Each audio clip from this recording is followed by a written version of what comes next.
creamy, dreamy mac and cheese. Do I need to say any more? Especially when it's cold out. This is the segment we have been dreaming about and talking about all morning. It is finally here. Chef Paul Lillakas with my version of Heaven on a Fork. Yeah. I'm not kidding you, Paul. We have, in the Your Morning Newsroom, we've been talking about this segment all week long. Oh, I love that. I love that. We're gonna enjoy it. It's one of those recipes that kids and adults like sort of ubiquitously. Everybody loves good mac and cheese, but it's not always done well. Yes. In my opinion. Okay, so you're gonna amp this up for us a little bit, but easy to do. And I wanna remind everybody before we get started, there is a QR code. You can scan that. You're going to get the recipe for this.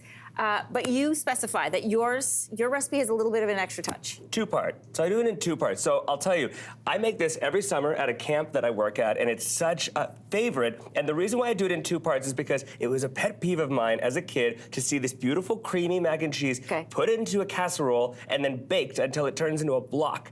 Yes. You know those like cut into cube mac and cheese squares and the kids are like reaching for the ketchup because they've gone dry?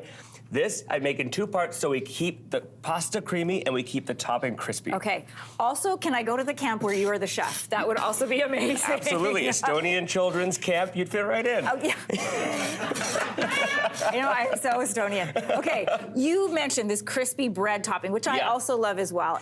Super simple to make. Yep. Panko breadcrumbs. I've just toasted it in a little bit of butter and a little. Butter makes everything better, Paul. Oh yeah, and just a sprinkle of garlic powder and a little bit of sage. Ooh. So that gives it almost like that stuffing flavor profile. And just toast it until it gets to that nice brown crispiness. That's it. Take it off the heat and it just sits nice and crispy till you're ready to plate. Let it dry out a little bit. Here's where the creamy of the dreamy part comes in. Right, okay, so this is a classic bechamel sauce. It's just butter and flour cooked, and then you add hot milk.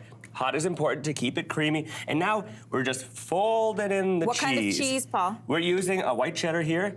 And I've also flavored this with a little garlic and a little Dijon. Ooh, so you can see Dijon with a bite. Just a little bit of kick to it, but not so much that it would bother kids.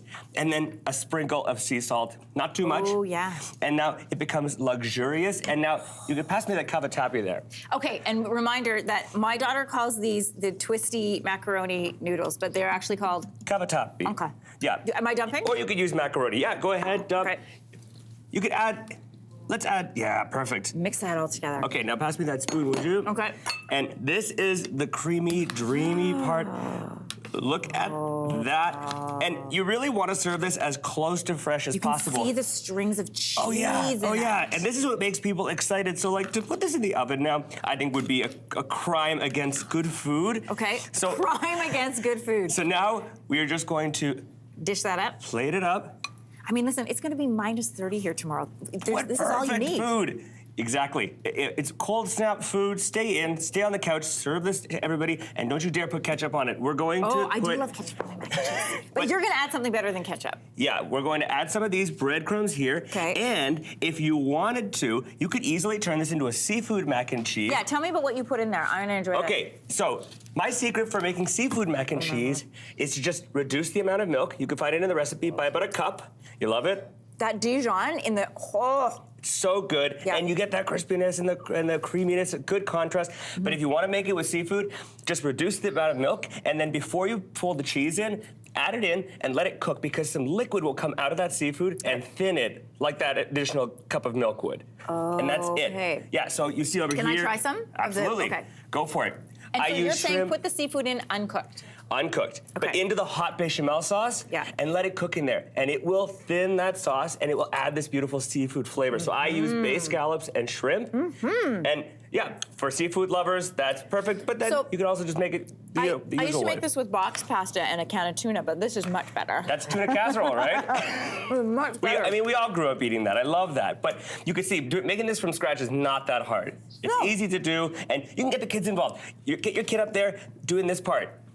And showing them how to get their hands into the food and cook it at home. And I feel like this would be great the next day, too. So do it for lunch the next day, send it to school. Absolutely. Surprisingly, this will stay fairly creamy in the fridge. Just heat it gently. Yeah. Don't bake it in a hot oven. Just heat it gently back on the stove and add a splash of milk if you want to thin it a little.